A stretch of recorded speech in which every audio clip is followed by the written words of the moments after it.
Hola, hola querido hermano y hermana, gracias por estar aquí nuevamente en este estudio bíblico que hemos denominado Nuestro Maestro es el Mesías. Entonces habíamos dicho que Matusalén vivió 969 años y dijimos también que esta fecha era muy importante, esta edad, ¿verdad? Que queda registrado allí en el libro del Génesis es muy importante y ya vamos a ver por qué. No sé si vamos a tener tiempo para llegar a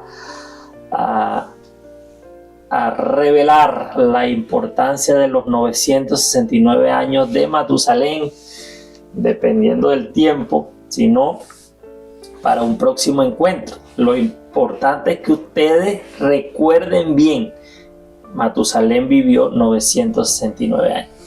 También decíamos que estábamos haciendo la relación de las edades con que el profeta registró a cada uno de los patriarcas que están en la línea genealógica que viene por el lado de Set, contando desde 0 y contando desde 1, porque ahí no se nos dice, nos dicen los expertos que en las civilizaciones antiguas se contaba desde 1, pero también habíamos dicho que para el Señor no era desconocido el 0 y Él es el que está revelando. Esto no es invento de Moisés, es una revelación que se le dio al profeta. Entonces dijimos que también cuando nace Lamec y antes del nacimiento de Noé, entonces muere Adán, ¿verdad? Cuando tenía 930 años, cuando Lamec en ese momento tenía, contando desde 1, tenía 64 años, o contando desde 0, tenía 56 años. Allí muere Adán. No había nacido Noé todavía, pero el papá de Noé sí había nacido cuando murió Adán. O sea, todas esas generaciones, recuerden que con Noé al mando, ¿verdad? de la construcción del arca, fue hecho el juicio a esas generaciones de prediluvianos. Nosotros tenemos que tener en cuenta eso. Entonces, hasta Lamec, hasta el padre de Noé, Adán estuvo vivo. Y entonces ya una vez que Adán muere, entonces empiezan a morir el resto de los patriarcas. Muere Set cuando Lamec tiene 174 años contando desde 1 o 167 años contando desde 0. Y bueno, nace Noé. Dice la escritura, ¿verdad?, que vivió Lamec 182 años. Estamos en el capítulo 5, versículo 28 del Génesis. Vivió Lamec 182 años y engendró un hijo, y llamó su nombre Noé, diciendo: Este nos aliviará de nuestras obras y del trabajo de nuestras manos a causa de la tierra que Jehová maldijo. Y vivió Lamec después que engendró a Noé 595 años y engendró hijos e hijas. Y fueron todos los días de Lamec 777 años y murió. Entonces muere Adán y muere Set y nace Noé. Nace Noé entonces cuando Lamec tenía 182 años, ¿verdad? Nace ese que de donde venimos todos, porque recordemos que eso fue como un reinicio. Allí quedaron únicamente Noé, su mujer, sus 3 hijos y las 3 mujeres de los 3 hijos de Noé. El resto del mundo, de ese mundo antiguo prediluviano, desapareció. Suponemos que en ese momento todavía estaban unidos los continentes y nosotros vamos a ver posteriormente que se abrieron, ¿verdad? Las fuentes de las aguas, no solamente las del cielo, sino las de debajo de la tierra. Eso fue una destrucción tremenda, ya lo vamos a ver, pero nosotros necesitamos entender que a partir de Noé hay un reinicio. Entonces, nace Noé, ya había muerto Adán, ya había muerto Set. Noé no conoció ni a Adán ni a Set, ¿verdad? Pero entonces, ya después del nacimiento de Noé, siguen muriendo los patriarcas. Muere entonces cuando Noé tiene 91 años contando desde 1 o 84 años contando desde 0. Entonces muere Enós. Ya cuando Noé tiene 185 años contando desde 1 o 179 años contando desde 0, muere Cainán. Cuando Noé tiene 239 años contando desde 1 o 234 años contando desde 0, muere Mahalalel. Cuando Noé tiene 370 años contando desde 1 o 366 años contando desde 0, muere Jared. Pero entonces ocurre algo, que Noé a sus 500 años tiene a sus hijos. Vamos a leerlo en la escritura.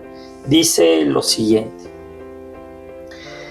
y siendo Noé de 500 años, engendró a Sem, a Cam y a Jafet. Viene dando la cronología. Entonces, cuando dice el profeta aquí que cuando Noé tiene los 500 años, entonces engendra. ¿Fueron trillizos? Suponemos que no, ¿verdad? Suponemos que fueron 3 hijos que tuvo después de que cumplió los 500 años, o al cumplir los 500 años, como dice la escritura, teniendo 500 años, entonces tuvo a sus 3 hijos. La Biblia siempre nombra a Sem como el primogénito, ¿verdad? Sem, Cam y Jafet. Pero eso tiene su detalle. También lo vamos a ver un poquito más adelante. Está bien, vamos a esperar llegar hasta allá. Y Noé tiene sus 3 hijos. Noé, cuando él tiene 500 años.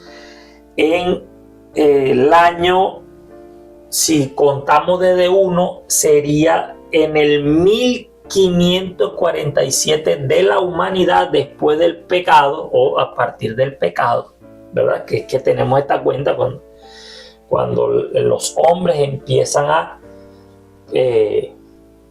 degradarse su vida, ¿verdad? Empiezan a morir, muriendo morirás, ¿verdad? Cuando empiezan a morir, entonces 1547 años,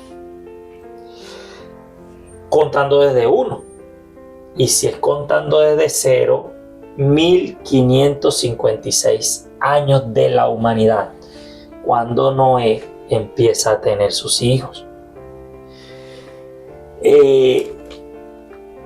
Matusalén estaba vivo y Lamej estaba vivo, ¿verdad? Pero entonces dice la escritura,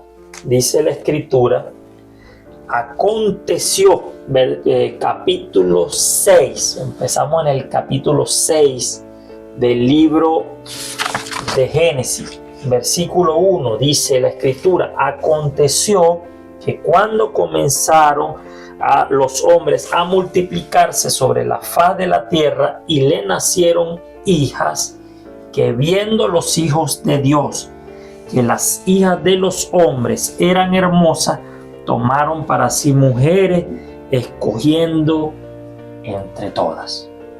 Y vamos a detenernos aquí un momento.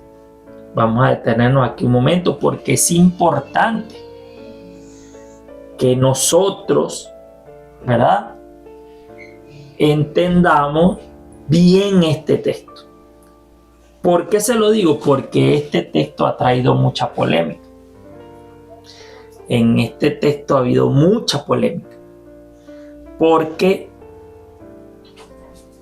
por el término utilizado por el profeta, los hijos de Dios y las hijas de los hombres, y por un libro que se llama justamente como ese que no murió de esa generación, se llama el libro de Enoch, ¿verdad?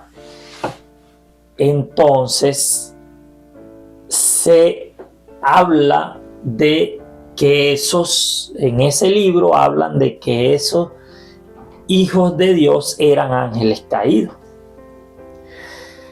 Y lo sostienen por varias cosas. Lo primero es que ahí dicen los hijos de Dios y las hijas de los hombres. Y también lo sostienen por lo que sigue diciendo allí. Dice el versículo 3.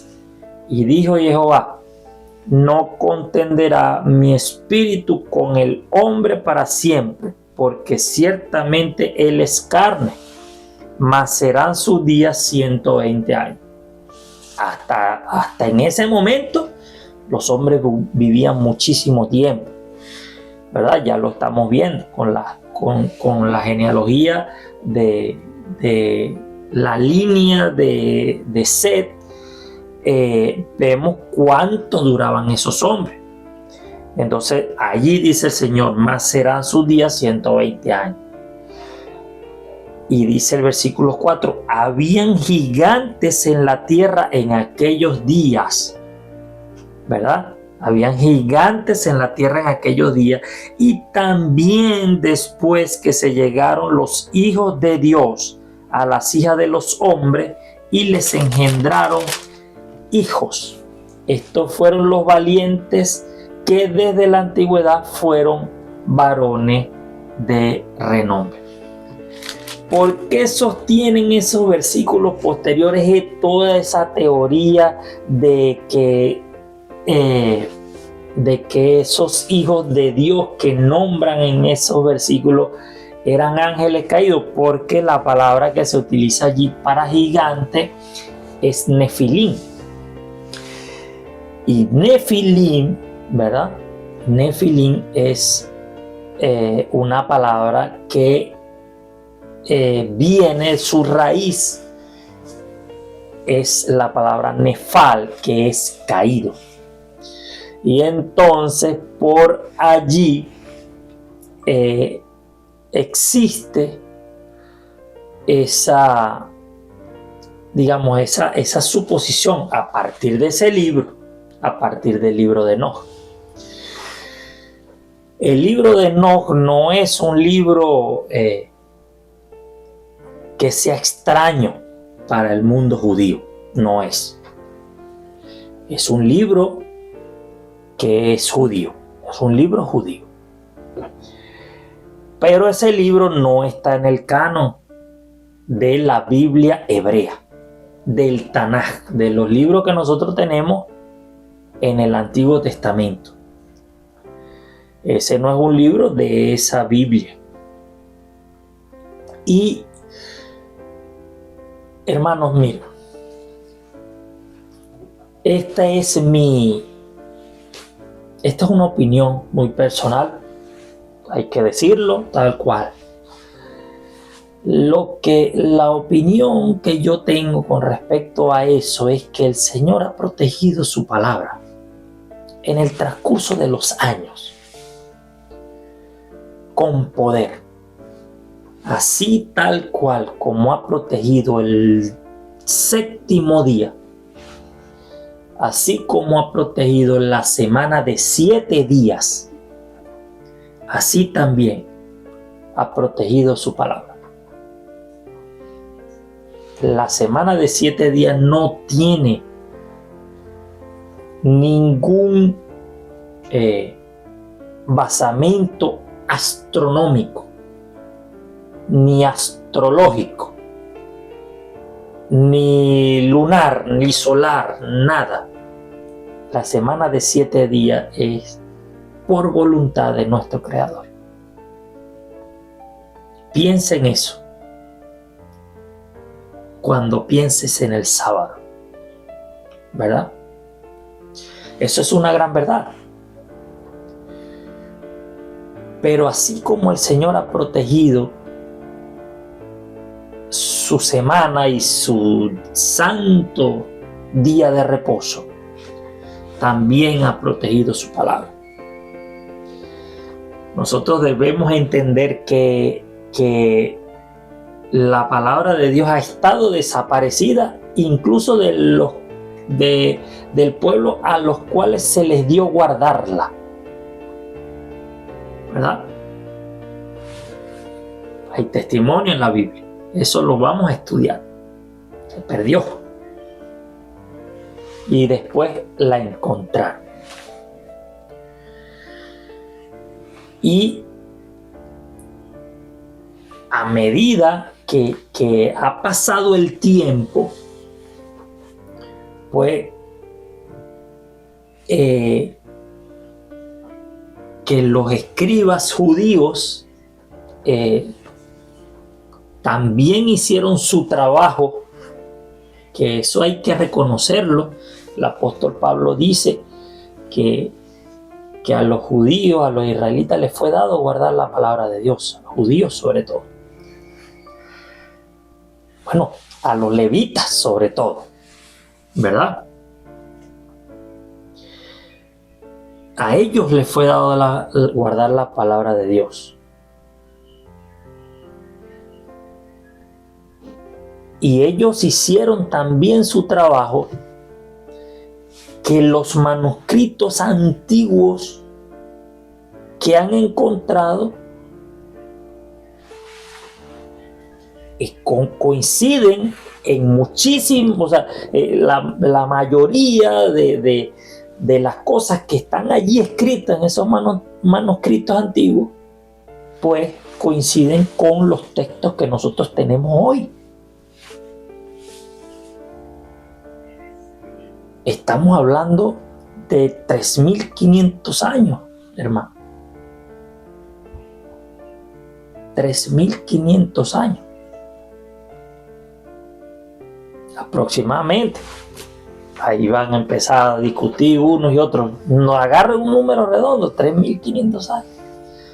3.500 años que se han conservado de generación en generación, en generación, en generación, todos estos escritos, y que los tenemos hoy en día prácticamente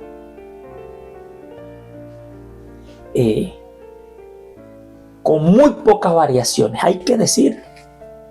Eso es prácticamente un milagro. Los manuscritos por los cuales se hicieron las Biblias que nosotros tenemos, ¿verdad?, a disposición en esta civilización occidental, y también las que ellos tenían, pero ellos han sido los que las han preservado, ¿verdad?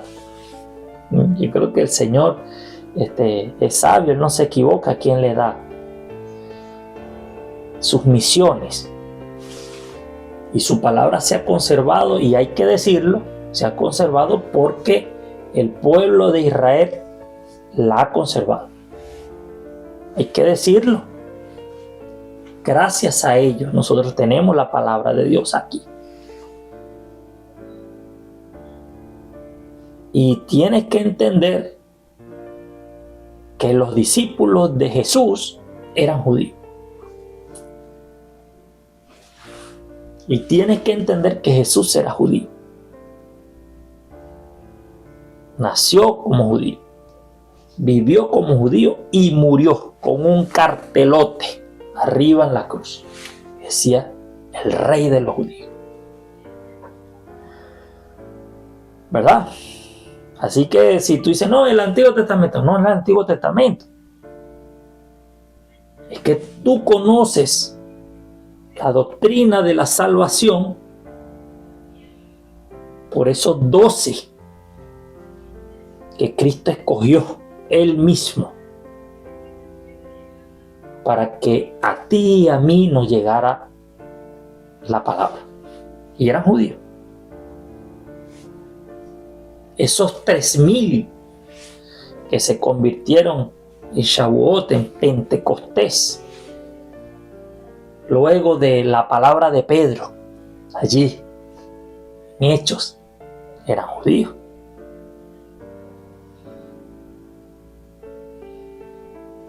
Nosotros necesitamos entender lo que nosotros llamamos el Nuevo Testamento. Lo necesitamos entender bajo la perspectiva cultural judía. Bajo una mirada judía. No, ¿verdad? No de la religión judía. Y también eso hay que aclararlo. Jesús dijo: si vuestra justicia no fuese mayor a lo de los fariseos y saduceos, no entrarán en el reino de los cielos. ¿Verdad? Así ellos eran judíos. Nosotros necesitamos internalizar la doctrina de Cristo desde la perspectiva de Cristo, que era judío, pero que no coincidía en muchísimas cosas con los fariseos y los saduceos. Muchísimas. ¿Eso es extraño? No es extraño, eso sucede hoy en día. Así como religiones, denominaciones cristianas, hay muchísimas y que todos creen distinto, así, igualito, de la misma forma eran los judíos. Había saduceos, había fariseos, habían esenios, habían celotes, habían helénicos, ¿verdad? Entonces, pero cuando Jesús se encontró con la mujer samaritana, Él le dijo: nosotros sabemos lo que creemos, ¿verdad?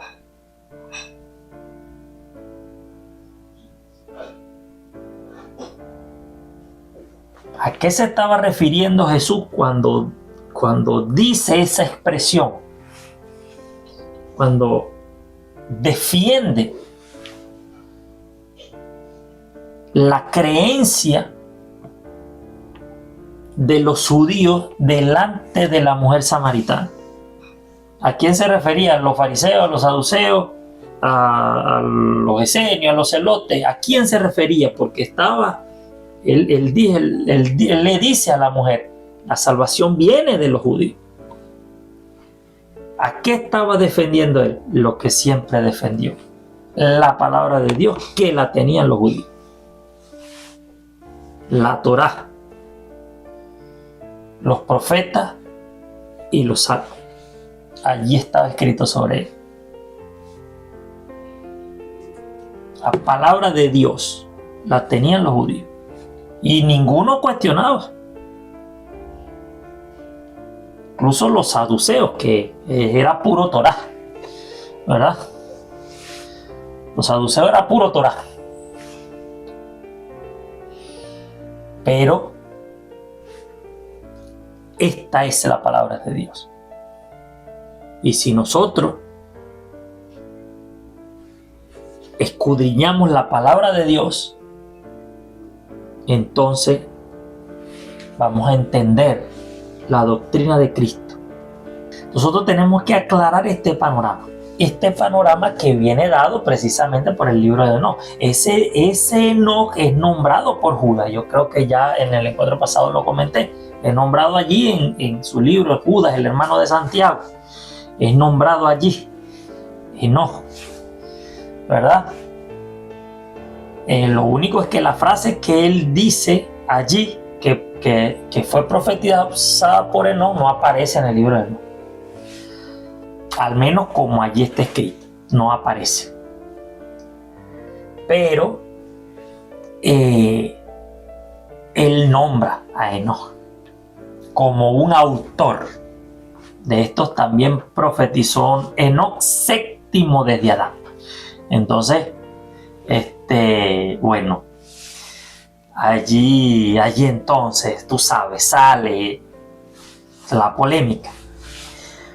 El tema es, hermano, que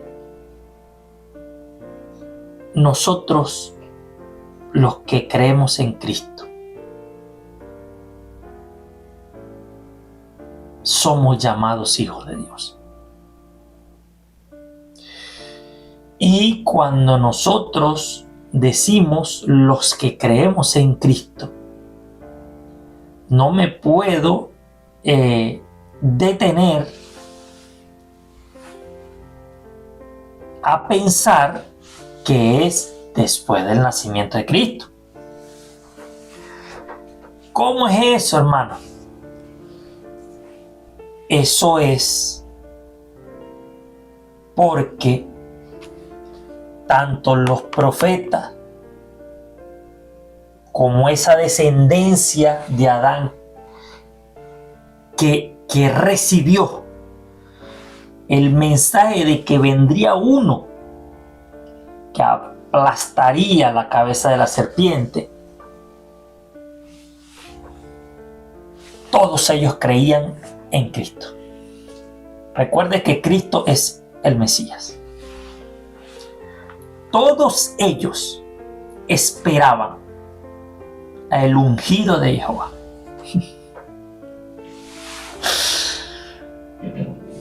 Todos y cada uno de ellos, todos y cada uno de estos 40 autores que tenemos nosotros en la Escritura, creían en el Mesías. Y también los judíos. O sea, estamos hablando de ellos como israelitas, pero también los judíos de religión esperan un Mesías. Yo sé que eso ha cambiado un poco la perspectiva, porque están esperando a alguien que ya vino, ¿verdad? Pero todos tienen la expectativa de la llegada de ese que aplastaría la cabeza de la serpiente.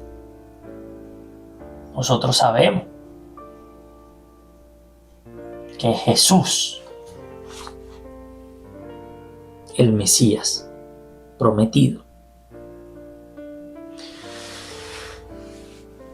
y cada uno de nosotros, los que creemos en Jesús, somos llamados hijos de Dios. Eso aparece en la Escritura. Vamos a buscar Juan, capítulo 1, versículo 12. Está hablando de Jesús, viene hablando de Jesús desde el principio. Nosotros ya hemos leído varias veces este capítulo, o al menos algunos textos de este capítulo. Pero en el versículo 12 del capítulo 1 de Juan dice lo siguiente: mas a todos los que le recibieron, está hablando de Jesús, del Verbo, mas a todos los que le recibieron, a los que creen en su nombre, les dio potestad de ser hechos hijos de Dios. Esto es muy importante porque básicamente refleja que somos hechos hijos de Dios. Somos hechos hijos de Dios.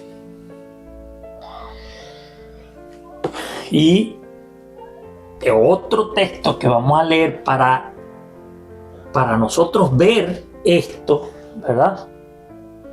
Es un capítulo prolífico del apóstol Pablo, el capítulo 8 de Romanos. De verdad que el capítulo 8 de Romanos es un capítulo digno de un estudio profundo, ¿no? Porque allí en ese capítulo habla el apóstol Pablo de muchas cosas importantes, todo lo que está en la Biblia es importante, pero definitivamente este capítulo es tremendo porque habla del Espíritu Santo, habla de la predestinación, habla de la ley, habla de también de los hijos de Dios. Y vamos a verlo acá en el versículo 14 en adelante. Vamos a leer varios versículos, pero desde el versículo 14 vamos a leer: porque todos los que son guiados por el Espíritu de Dios, estos son hijos de Dios. Y si nosotros nos vamos para allá, para Génesis, donde habla los hijos de Dios y las hijas de los hombres, nosotros ya podemos hacer una separación justamente con estos dos conceptos que nos da tanto Juan como Pablo. Porque había una generación que estaba esperando a la simiente de la mujer que iba, ¿verdad?, a pisarle la cabeza a la serpiente. Entonces, según Juan, esos son hijos de Dios. Y esa generación que estaba guiada por el Espíritu Santo de Dios, según lo que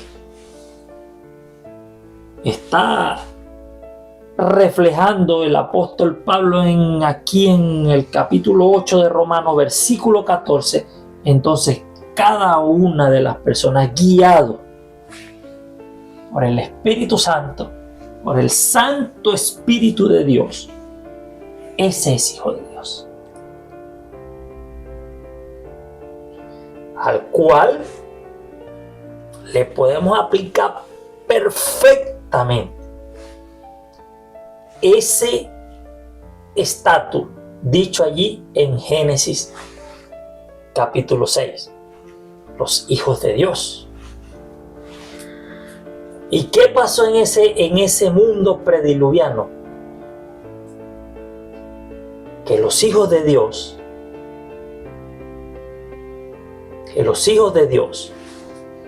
empezaron a mezclarse con las hijas de los hombres. ¿Y a quién podemos llamar ahí los hijos de los hombres? Toda la generación de Caín que había que había permanecido en el pecado. O también la descendencia de esta generación que no permaneció en los caminos de Dios. Recuerden que todos venimos de Adán. Y de Adán es Caín y de Adán es Set. Entonces, perfectamente, nosotros podemos decir que los hijos de Dios, aquellos que creían en la venida del Mesías y aquellos que eran guiados por el Santo Espíritu de Dios, se empezaron a cruzar con las hijas de los hombres, de aquellos que estaban en pecado, generando ese mundo de violencia. No tendría nada de extraño. También podemos leerlo en Juan, en Primera de Juan, en el capítulo 3. Versículo 1 dice: mirad cuál amor nos ha dado el Padre para que seamos llamados hijos de Dios. Por esto el mundo no nos conoce porque no le conoció a Él. También hay otra característica que lanza Juan aquí en su carta, que es que los que no conocen a Dios no son hijos de Él, los que no escuchan su llamado, ¿verdad? En el capítulo, vamos a regresar a Romanos 8 y vamos a seguir leyendo. En el versículo 15 dice: pues no habéis recibido el espíritu de esclavitud para estar otra vez en temor, sino que habéis recibido el espíritu de adopción. Fíjate tú qué interesante. Él decía: porque todos los que son guiados por el Espíritu de Dios, estos son hijos de Dios. Pues no habéis recibido el espíritu de esclavitud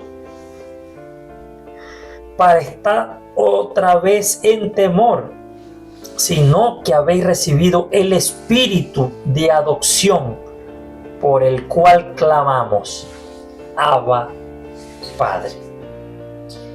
El Espíritu mismo da testimonio a nuestro espíritu de que somos hijos de Dios. Y si hijos, también herederos de Dios y coherederos con Cristo, si es que padecemos juntamente con Él, para que juntamente con Él seamos glorificados.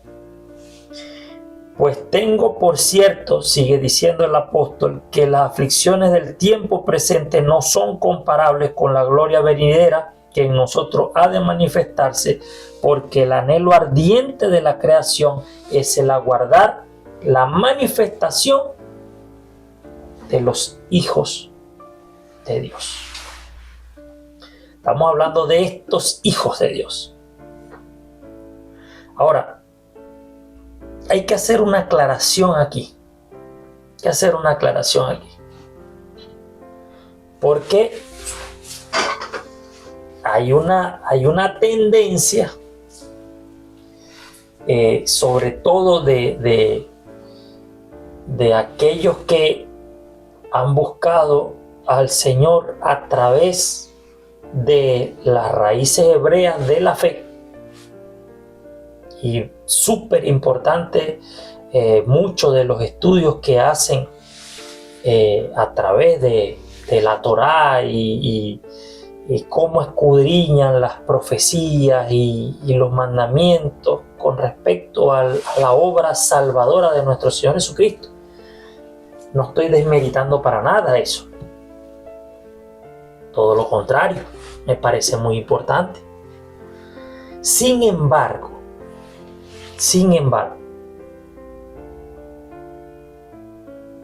debo decir que bien que ellos se pusieron o se han puesto, ¿verdad?, lentes judíos, porque están buscando sus raíces hebreas, ¿no? Pero se han puesto lentes judíos, no de la base de la escritura, sino del judaísmo rabínico. Y eso no lleva a un buen sitio, porque era lo tanto que criticaba a Jesús. ¿En qué sentido, hermano? En que nosotros necesitamos confesar que Jesús es el Hijo de Dios, pero no un hijo cualquiera, no un hijo de adopción como nosotros. Nosotros necesitamos entender que Jesús es de la misma sustancia de Dios. ¿Me estoy inventando yo esto? ¿Estoy teniendo yo con este comentario influencia occidental en lo que yo estoy diciendo? No, hermano, no. ¿Por qué? ¿Por qué? Porque dijimos al principio que lo que nosotros tenemos en el Evangelio fue dado por 12 judíos. Los 12 apóstoles de Cristo. Eso es lo que nosotros tenemos aquí plasmado. Y ellos mismos, ¿verdad?, fueron los que dijeron esto. Vamos a leerlo para que no quede duda. Para que no quede duda. Vamos a leer esto en Hechos. En Hebreo. En el capítulo 1. Hebreo en el capítulo 1. Fíjense ustedes lo que dice acá. Dios. Vamos a leerlo desde el versículo 1. Hebreos capítulo 1, versículo 1. Dios, habiendo hablado muchas veces y de muchas maneras en otro tiempo a los padres por los profetas, en estos postreros días nos ha hablado por el Hijo, a quien constituyó heredero de todo y por quien asimismo hizo el universo. Aquí ya empieza un choque con los que creen que Jesús es quien es cuando fue engendrado en la carne. Vamos a tratar de entender el contexto. Que Jesús es quien es desde que fue engendrado en la carne. Esto le da un tremendo problema teológico. ¿Por qué? Porque está diciendo el apóstol acá que al Hijo, que es Cristo, ¿verdad?, que es Jesús, a quien constituyó heredero de todo y por quien asimismo hizo el universo. Recuerden que nosotros en Colosenses 1, a partir del verso 15, nosotros podemos ver, ¿no?, que dice que por medio de Cristo fueron hechas todas las cosas, por medio de Cristo. También lo podemos ver en 1 Corintios 8, versículo 6. Por medio de Cristo, por medio de Cristo, fueron hechas todas las cosas. Todo procede del Padre, todo, hermano. Todo procede del Padre, pero todo es por medio de Cristo. Algo que tiene toda la coherencia con respecto al mensaje que nos da nuestro Señor Jesucristo y los apóstoles. Porque la reconciliación también es por medio de Él. La creación es por medio de Él. Y la reconciliación con el Padre también es por medio de Él. Tenemos que entender esto. Pero sigamos leyendo. El cual está hablando del Hijo. Está hablando del Hijo. El cual, siendo el resplandor de su gloria y la imagen misma de su sustancia. Esto es tremendo. ¿De la sustancia de quién? De Dios. Del Padre. ¿Verdad? Y quien sustenta todas las cosas con la palabra de su poder. Por eso decíamos, no es lo mismo decir, bueno, la palabra se hizo carne, que si Dios es todopoderoso lo puede hacer, sí, pero no es lo mismo decir eso que decir el que ministra la palabra de Dios. El ministro de su rostro y el ministro de su palabra.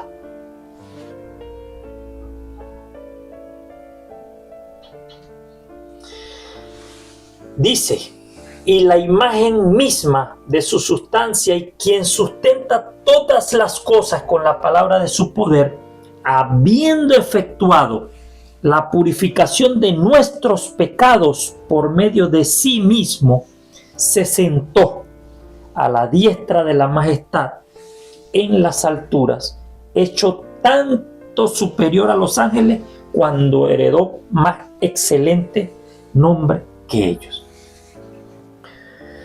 Y aquí el apóstol empieza a dar pruebas en el Antiguo Testamento de que lo que él está diciendo no se lo está inventando, que estaba dicho ya a los profetas,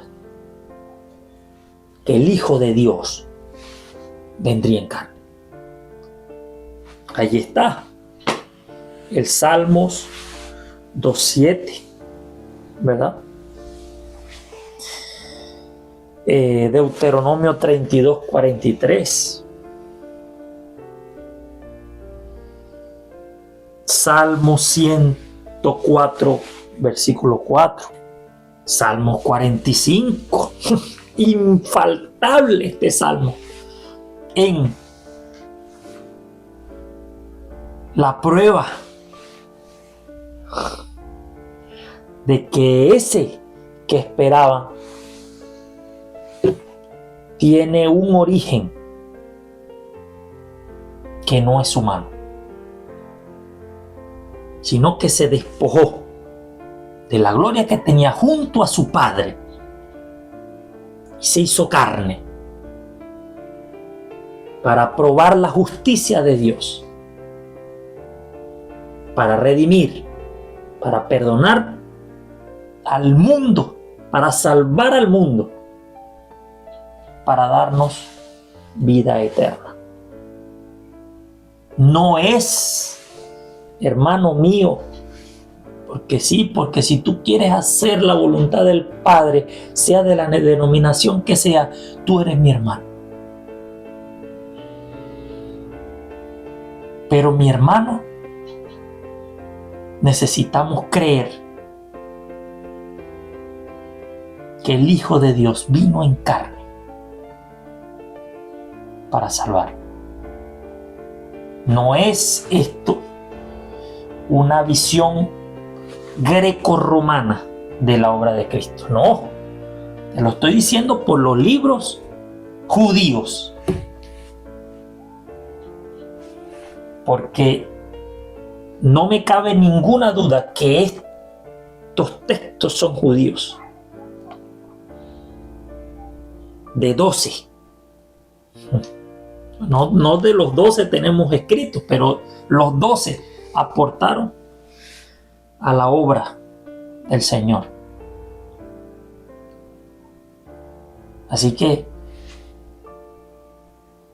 estoy plenamente de acuerdo en que nosotros tenemos que verlo bajo el contexto histórico, cultural e idiomático judío. Pero no podemos separarnos de lo que están diciendo ellos mismos que son judíos, que fueron judíos, ¿verdad? Y hay aún algo más importante, que la única confesión que nos pide a nosotros el Señor es que nosotros confesemos que Jesús es el Hijo de Dios. Y vamos a buscarlo para que no sea yo, ¿no?, el que lo diga, sino para que sea la palabra la que lo diga. Vamos a buscar en Primera de Juan. Vámonos nuevamente. También un libro. La mayoría de la palabra de Dios, te enamoras de ella, hermano. Aquí encuentras muchos tesoros. Pero fíjate tú lo que dice. Primera de Juan. Vamos a leerlo, capítulo 4, desde el versículo 1, para que nosotros veamos la importancia de lo que estamos diciendo aquí. Fíjate tú lo que dice. Vamos a ver. Amados, versículo 1 del capítulo 4 de Primera de Juan. Amados, no creáis todo espíritu, sino probad los espíritus si son de Dios, porque muchos falsos profetas han salido por el mundo. En esto conoced el Espíritu de Dios. Todo espíritu que confiesa que Jesucristo ha venido en carne es de Dios. Y todo espíritu que no confiesa que Jesucristo ha venido en carne no es de Dios. Y este es el espíritu del anticristo, el cual vosotros habéis oído que viene y que ahora ya está en el mundo. Pero no conforme con esto, fíjense ustedes lo que dice más adelante. En el versículo, vamos a leerlo desde el versículo 12 en adelante. Es importante lo que dice aquí el apóstol. Vamos a verlo. Dice lo siguiente: nadie ha visto jamás a Dios. Una afirmación tremenda. Para eso que dice cuando Jesús le respondió a Felipe que mira, ¿cómo que no has visto al Padre? Si tú me has visto a mí. ¿Cómo es eso? Siendo que él estaba haciendo referencia a la representación que él hace del Padre. Él fue enviado. Fue enviado. Y no hablaba sus propias palabras, sino hablaba lo que le había escuchado al Padre. Y no hacía su obra, sino hacía la obra del Padre. Y al Felipe decirle, muéstranos al Padre, Jesús le dice, pero ¿y cómo no has visto el Padre? ¿Cómo no has visto el Padre? Si lo que yo he hecho es del Padre. No es mi obra, es la del Padre. No son mis palabras, son las palabras del Padre. ¿Cómo que no has visto al Padre? ¿Verdad? Pero aquí Juan dice, nadie, y nadie es nadie, hermano. Eso nos pone a pensar muchas cosas. Los hijos de Dios son de la verdad, hermano. Los de la mentira son los hijos del diablo. Y Juan aquí está diciendo que nadie ha visto jamás a Dios. Si nos amamos unos a otros, Dios permanece en nosotros y su amor se ha perfeccionado en nosotros. En esto conocemos que permanecemos en Él y Él en nosotros, en que nos ha dado de su Espíritu. Y nosotros hemos visto y testificamos que el Padre ha enviado al Hijo, el Salvador del mundo. Todo aquel que confiese que Jesús es el Hijo de Dios, Dios permanece en él y él en Dios. No te pide que confieses que Jesús es Dios, no. Eso no. Porque allí entran entonces ese poco de teólogos realmente que enredan todo. No te pide. Cuando Pedro hizo su confesión delante de Cristo, que Cristo dijo, eso no te lo reveló ni sangre ni carne. Lo que confesó fue, tú eres el Mesías, el Hijo del Dios viviente.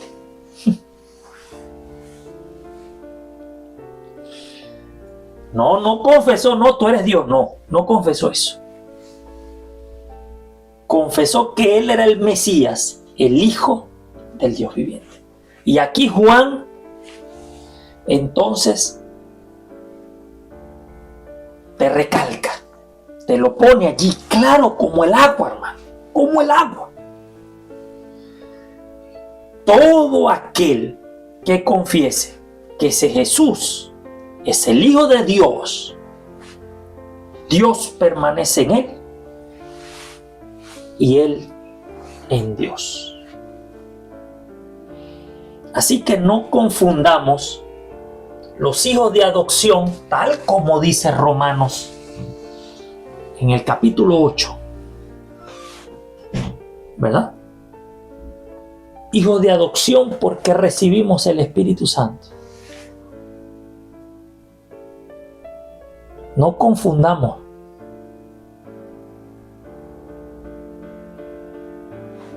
A nosotros como hijos de Dios o a los hijos de Dios que se nombra en el Génesis allí en el capítulo 4, no lo confundamos con el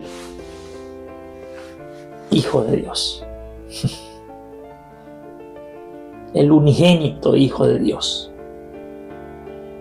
el único, el especial Hijo de Dios.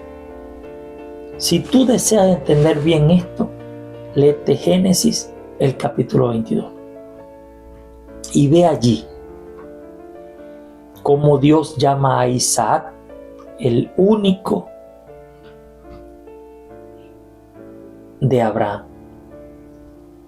Espero que este encuentro haya sido de bendición para ti, tal como fue para mí. Que Dios te bendiga.